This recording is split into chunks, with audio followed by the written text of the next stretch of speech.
Come on. Okay.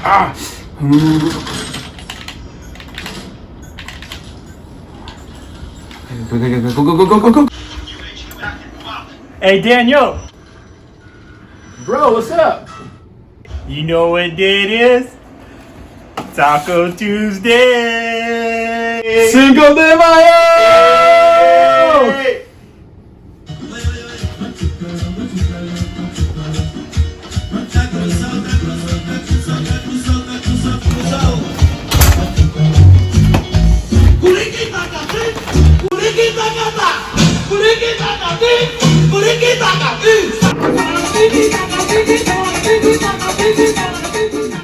Ariki takati, ariki takata, ariki takati, ariki takata.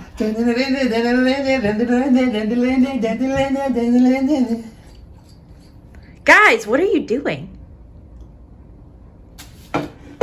Talking about it's Taco Tuesday.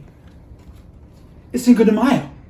Yeah, I get that, but why are you eating Taco Bell? What are you talking about, Taco Bell? It's the #1 Mexican food restaurant in the States. Yeah, they invented the taco. They are the #1 sponsor of Major League Gaming. Baja Blast anybody? Yeah, okay, guys, I hear ya. You know how big I am of a fan of Taco Bell. Hashtag nacho fries. But what I'm talking about is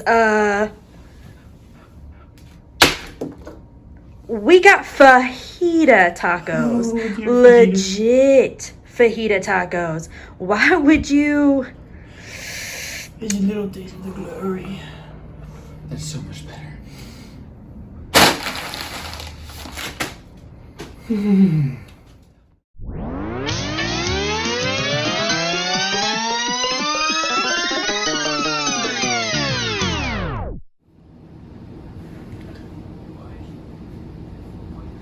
Who's a good dog? Oh, that's a good boy.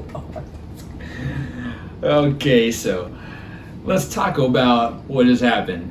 I know it's not your typical intro, and it might have been a little cheesy, but there's some real meat behind it, if you catch what I'm saying. What we're talking about today is the everyday life decisions that we're making. We're talking about the little things that add up, and before you cut me off and you say, hey, Daniel, I've already heard all this before, it's little things that add up, yada, yada, yada, I got it. Just hear me out here, okay? What we're talking about is something that I think that all of us at one point or another have felt in our lives. And it's the fact that not everything that we do counts. Like we're not the main characters of the situation that we're in. And so our actions throughout the day don't really have any impact, and that's not the case at all. What we're talking about is the little decisions that we make throughout our day that make up our day as a whole. And notice I'm not talking about our lifelong goals or our calling throughout our whole life, although this is a part of it. What we're talking about are the decisions that we make every day. So for instance, let's take it back to what we just saw at the beginning of the video. JD and I were super excited to have Taco Bell because it's Taco Tuesday and Cinco de Mayo. And we were jamming on this Taco Bell, and we were about to scarf down something that tastes good, honestly. I mean, when it comes to fast food Mexican, what else are you gonna pick? Come on. But what I found with Taco Bell, and this is no diss to the company, but after I eat the Taco Bell meal, a couple hours later, I'm already hungry again. It didn't fill me up to sustain me. But anytime I go to a place like Iguana Joe's, all right, one of my favorite Mexican restaurants, and have something like the fajita plate, something with the authentic beef, the grilled chicken, that legitimate guacamole. There's just something filling about it and so satisfying. I would take this over this any day. Not that this is a bad choice. It's still good. It tastes real good. Chesney and I have it all the time. Okay?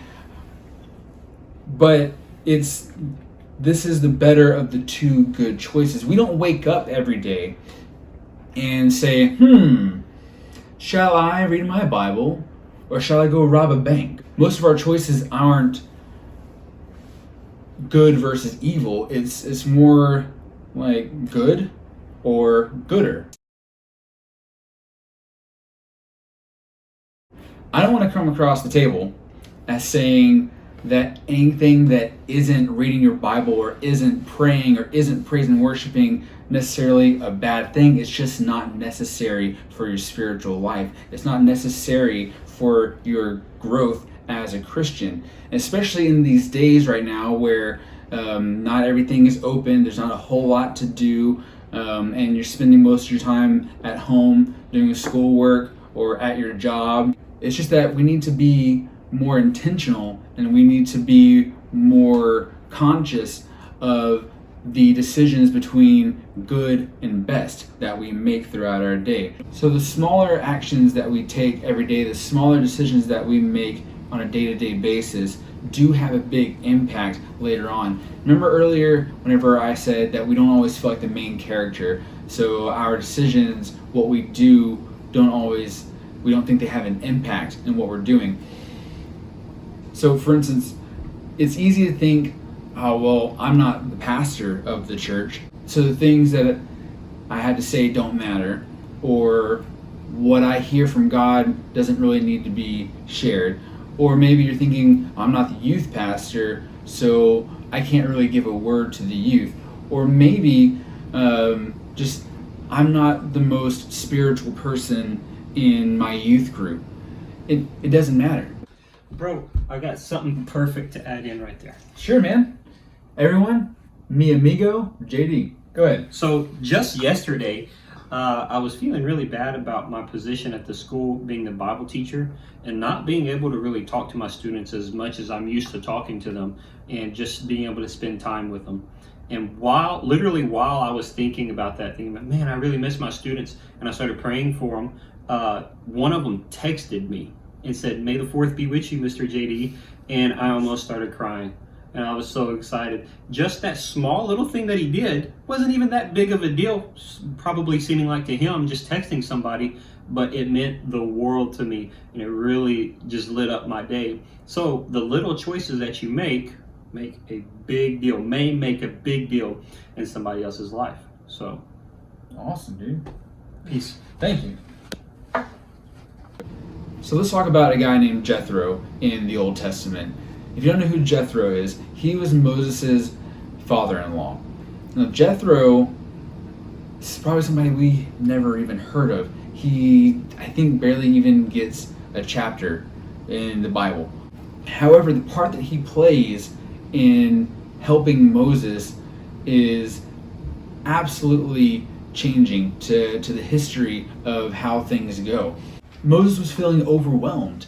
He had a whole tribe of people to look after, and he kept having all these issues where, he said that he stole my goat, and he said, no, he didn't, that was my goat to begin with, and this and that, and I'm not really sure how goats are relevant, but the problem is he was feeling overwhelmed and he didn't know how to handle all these situations.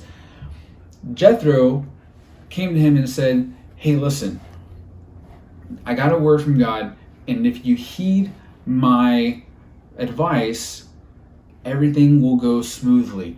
So he gave Moses advice on how to set up a hierarchy of sorts, different judges and so forth and so on, and then the big things would come to him instead of the little trivial things. Moses took that word, that advice that he got from Jethro, that Jethro got from the Lord, and he put that into motion. Now, Jethro, again, somebody that I hadn't even heard of until just a few days ago. But his decision to not only hear from the Lord, but to make the decision to act on it, take that to Moses. It could have been so easy for him to say, well, I'm not the leader of this tribe. I don't know what I'm doing. I haven't heard a word from God in the day of my life. Or like, how do I even know what God's voice sounds like? He took it and he ran with it. I can't imagine where the Israelites would have ended up, or how things would have played out had had Jethro not taken that word of advice to Moses, and Moses not heed that advice and put the plan into action.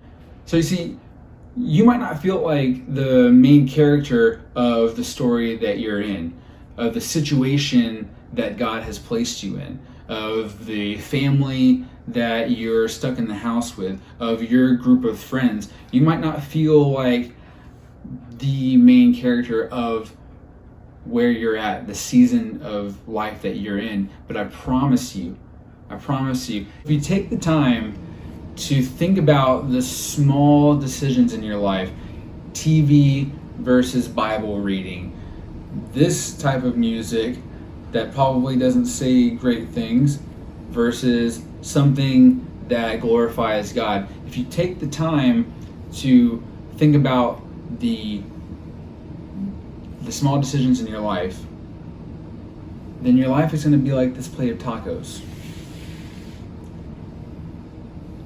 It's gooder, and it's beautiful, and it's going to be satisfying not only to your own soul, but it's going to be satisfying to the lives of those who wish to partake in your life as well. Thanks for coming to my taco talk. Now, if you'll excuse me, I'm going to finish celebrating Cinco de Mayo with my bud JD.